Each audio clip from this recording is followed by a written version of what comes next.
નળિયાના ઘરમાં એક ચોયણી કફની પહેરી અને માથે પાઘડી બાંધી અને સાંજના સમયે એક માણસ પોતાના ખાટલે બેઠો હતો એટલે એની પત્ની લાજ કાઢી અને આવીને એને એમ કહે છે પાણી આપીને કે તમે ઓલી ફણસ ને એ બધું વેચી આવ્યા, આપણું જે ઉપજ થઈ હતી બધી?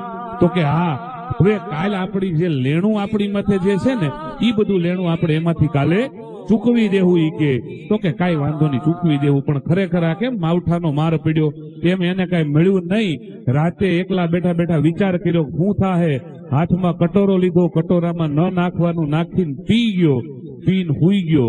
ઈ હુઈ ગયો ને એની ખબર બજરંગદાસ બાપાને પડી.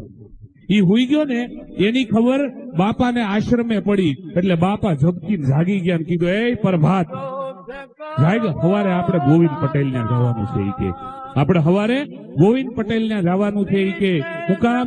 તો કે જવાનું છે. સવારની પ્રભાત થઈ અને ત્યાં જાય તો લાજ કાઢીને ગોવિંદ પટેલ ની ઘરવાળી આવે અને કે બાપા આવો. તો કે આવ્યો. શું કે આજે કેમ બાપા તમે આયા? તો કે નીકળ્યો તો એટલે આવ્યો. તારા ઘરવાળાને જગાડ. તો કે જાગતો નથી. એને કે સવારમાં વહેલું જગાય. બાપા પાસે જાય છે, બાપા એના માથે હાથ ફેરવે છે, સીતારામ બોલે છે અને ઈ જાગે અને જાગીને કે હું મૂંઝાણો હતું, તારી માથે કેટલું લેણું છે? તો કે 60,000 રૂપિયાનું.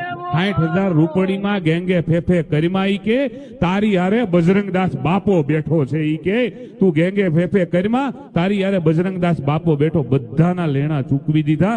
ઈ પરિવાર ગદગદ થઈ ગયો. આ પ્રસંગ આજને અનુરૂપ છે એટલા માટે કહું છું, તમારી મારી તકલીફને તોડી નાખે ને ઈ આપણા બગદાણા વાળા બાપા.